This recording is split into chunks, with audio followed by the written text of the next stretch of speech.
साथियों नमस्कार, स्वागत है आप सभी का आपके अपने YouTube प्लेटफॉर्म पर। तो कल मैंने बीपीएससी और एमपी टेट के लिए जो वीडियो बनाई थी, बहुत सारे लोगों ने वीडियो को देखा तो बहुत सारे डाउट आप सभी लोगों के आए हैं।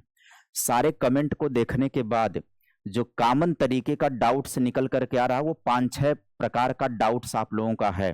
तो इस वीडियो सेशन में आप सभी के सारे डाउट में क्लियर कर देता हूं। पहला डाउट है डोमिसाइल को लेकर के, दूसरा डाउट है 4th सेमेस्टर को लेकर के, तीसरा है सीटेट में महिलाओं को कितना नंबर चाहिए। तो बीपीएससी और एमपी टेट की जो वैकेंसी है, एमपी टेट में बैठने वाले और बीपीएससी टीआरई 4 में जाने वाले, आपको यह वीडियो देखना होगा, आपके सारे डाउट क्लियर हो जाएंगे। वीडियो प्रारंभ करूं, सारी जानकारियां दूं, उससे पहले मैं आपसे अपील करूंगा कि अगर आप चैनल पर पहली बार विजिट कर रहे होंगे तो आप सब्सक्राइब कर दीजिएगा और हाँ, वीडियो को सभी लोग लाइक करते हुए तब आगे बढ़िएगा वीडियो को देखने में। चलिए सेशन का प्रारंभ करेंगे। पहली बात करेंगे अपीयरिंग वालों को लेकर के। अपीयरिंग वाले ज्यादा परेशान हैं। अपीयरिंग को लेकर के सबसे बड़ा भ्रम यह है कि अगर हमने परीक्षा दे दी है, क्योंकि आप लोगों का ये मानना है कि जो बीपीएससी की परीक्षा होने वाली है वो सितंबर में होने वाली है बीपीएससी की परीक्षा। तो आप ये कह रहे हो कि सितंबर में बीपीएससी की परीक्षा होगी, उससे पहले तो हम अपना 4th सेमेस्टर का एग्जाम दे चुके होंगे, तो हम क्यों नहीं शामिल हो सकते हैं। तो देखिए, आपने परीक्षा दे दी है तो आप एलिजिबल हैं, लेकिन कानूनी रूप से ऐसा नहीं होता है। कोई भी भर्ती आयोग, चाहे वो बीपीएससी हो चाहे जो भी हो, जो कट ऑफ डेट तय करता है वो आमतौर पर फार्म भरने के अंतिम तिथि होती है। तो फार्म भरने के अंतिम तिथि तक आपके पास पूरी योग्यता होनी चाहिए। ये कोई मतलब पात्रता परीक्षा नहीं है, ये आपकी वैकेंसी है। वैकेंसी में शामिल होने के लिए आपके पास योग्यता का जितना भी सर्टिफिकेट है वो आपके पास होना चाहिए।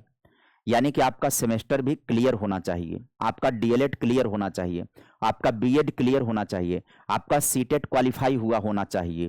तो अपीयरिंग में जितने भी लोग हैं, जब तक आपके पास टोटल डॉक्यूमेंट हो नहीं जाते, आपका फाइनल नहीं हो चुका होता है, तब तक आप अप्लाई नहीं कर सकते हैं। एक बात तो ये कंफर्म कर लीजिएगा। अगर किसी भी तरीके से आपके दिमाग में आ रहा कि नहीं अपीयरिंग वालों को समय जगह मिलेगी, नहीं मिलेगा। अगर नोटिफिकेशन पहले आ रहा है तो, अगर नोटिफिकेशन ही लेट आ रहा है कि आपको आवेदन की अंतिम तिथि के पहले आपको डॉक्यूमेंट आपका मिल जा रहा है, आपका रिजल्ट आपको मिल जा रहा है, तब आप एलिजिबल हो जाएंगे, अन्यथा नहीं। उसके बाद बात करेंगे, देखिए नियम कहता है कि इस कट ऑफ डेट तक, कौन से कट ऑफ डेट तक, अगर मई में आपका नोटिफिकेशन आ रहा है तो अगर मई में आप परीक्षा दे रहे हैं, अगस्त में आपका रिजल्ट आ रहा है, तो आप वैसे भी आवेदन की तिथि के बाद चले जा रहे हो, इसलिए आप बाहर हो जाओगे, है ना। कम से कम आपकी डीएलएड या बीएड की परीक्षा पूरी तरह संपन्न होनी चाहिए। अगर डीएलएड 4th सेमेस्टर के एग्जाम मई में होते हैं और रिजल्ट अगस्त में आता है तो तकनीकी रूप से आप बाहर हो जाते हैं।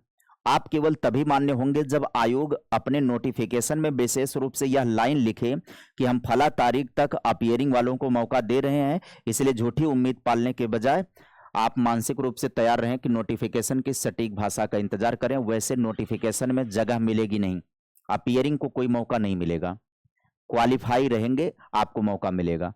तो अपीयरिंग का लफड़ा खत्म कर लीजिए, दिमाग से इस बात को हटा दीजिए।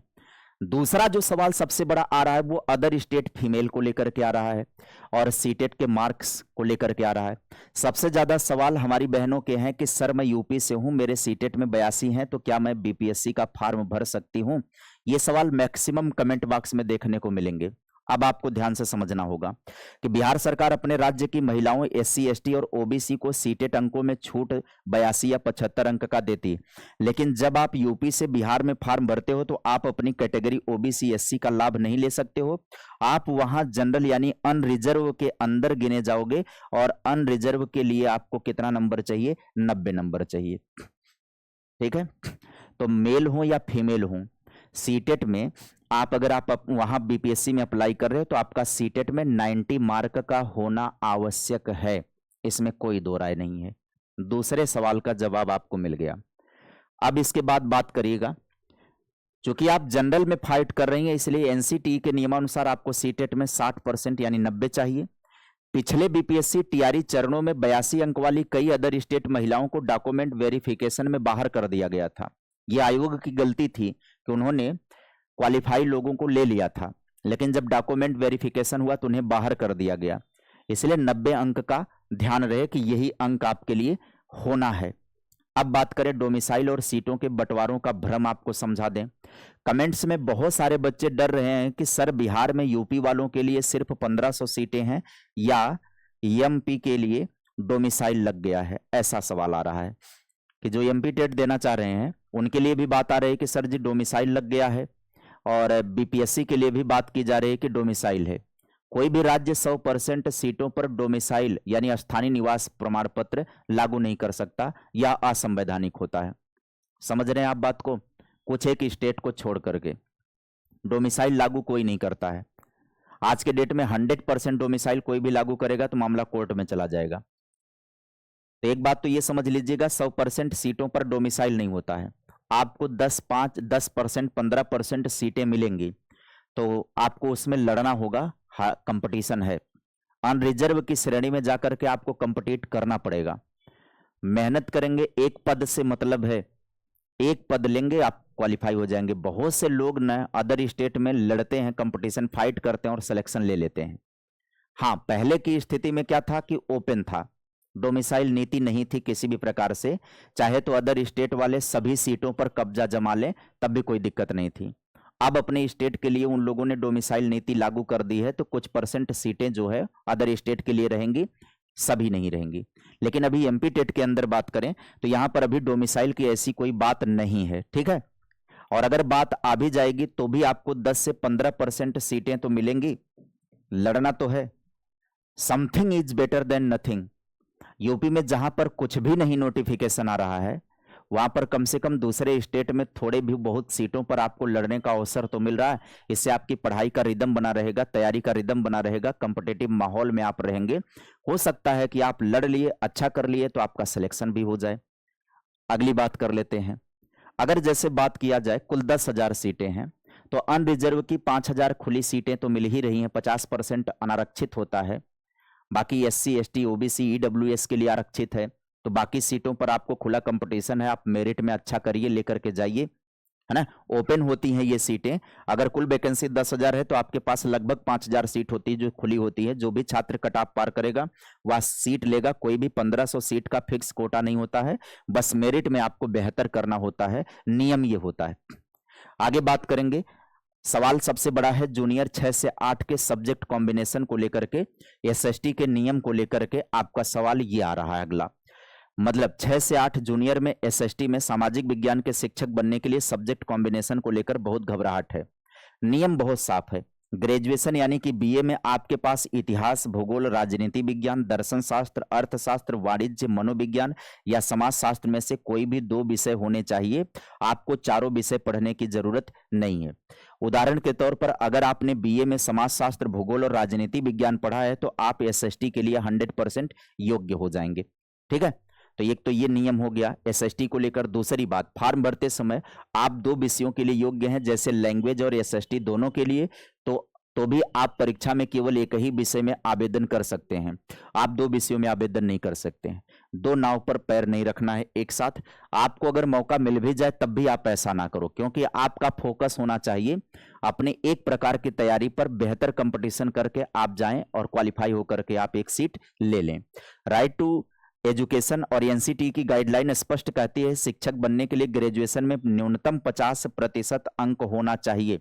बहुत सारे बच्चों का ये सवाल है कि मेरा ग्रेजुएशन में 50% नहीं है। तो देखो भैया, अगर आप अदर स्टेट के हो तो आपका 50% होना बहुत आवश्यक है। आप नहीं काम कर सकते हो, PG स्तर पर आप अप्लाई कर सकते हो जहां पर ग्रेजुएशन की न्यूनतम डिग्री है। और अगर आप ग्रेजुएशन में 50% नहीं रखते हो, MA में आपका है, तो आप MA के आधार पर वैकेंसी में फॉर्म अप्लाई करिए।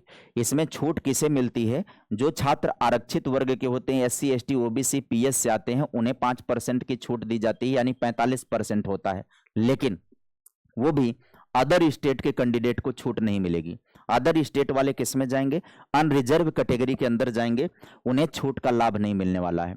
तो ग्रेजुएशन में 50% का अंक होना जरूरी है। यदि नहीं है, MA में है, MA कर रखा है आपने, MA को आधार बना करके आप अप्लाई करिएगा, आपका मान्य होगा। बात करें याद रखें, अगर आप यूपी के ओबीसी हैं और बिहार में अप्लाई कर रहे हैं तो आप वहां जनरल माने जाएंगे और तब आपको 5% की छूट नहीं मिलेगी, आपके ग्रेजुएशन में 50% होने चाहिए। हाँ, जिन छात्रों ने 2011 से पहले ग्रेजुएशन किया है या जिनके पास पोस्ट ग्रेजुएशन के आधार पर बीएड है, उनके लिए एनसीटी के पुराने नियमों के तहत कुछ विशेष छूट का प्रावधान रहता है, जो कि नोटिफिकेशन में स्पष्ट होता है।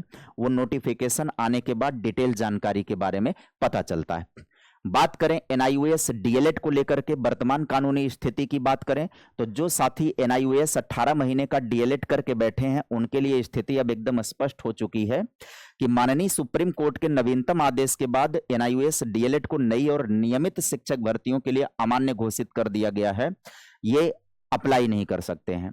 तो एक तो ये जो सवाल था कि सर हमने एनआईओएस डीएलएड कर रखा है तो हम मान्य होंगे कि नहीं होंगे, उस सवाल का भी जवाब हमने दे दिया। इन सर्विस वालों की बात करें तो यह कोर्स केवल इन सर्विस वालों के लिए है जो अप्रशिक्षित शिक्षकों के लिए, जिन्होंने एक निश्चित समय सीमा के भीतर प्रशिक्षण प्राप्त करना था। एनआईओएस उनके लिए था।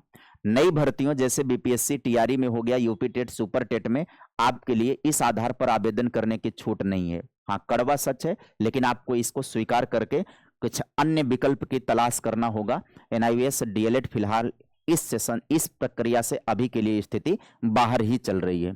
उम्मीद करेंगे कि आप सभी के सारे डाउट जो बीपीएससी टीआरई को लेकर के हैं, एमपी टेट को लेकर के हैं, वो सारे डाउट आपके कंफर्म हो गए होंगे। फिर भी अगर कोई सवाल आपके दिल दिमाग में अभी भी कौंध रहा है तो आप निश्चिंत होकर के कमेंट बॉक्स में लिख दीजिएगा। मैं प्रयास करूंगा रिप्लाई करने का। नहीं रिप्लाई कर पाऊंगा तो फिर अगर लंबा या इस तरीके का डाउट रहेगा तो एक और वीडियो के माध्यम से आप सभी को अवगत करा दूंगा, आपको जानकारियां दे दूंगा। फिलहाल इस सेशन में बस इतना ही। अगर वीडियो यहां तक देख लिया है, चैनल पर अभी नए हैं, नहीं सब्सक्राइब किया है तो जाते जाते सब्सक्राइब कर दीजिए, क्योंकि मैं इस प्लेटफॉर्म के माध्यम से आप सभी लोगों को लगातार नवीनतम अपडेट देता रहता हूं। मिलेंगे फिर किसी नई सूचना के साथ नई वीडियो में। तब तक के लिए bye bye, take care, thank you.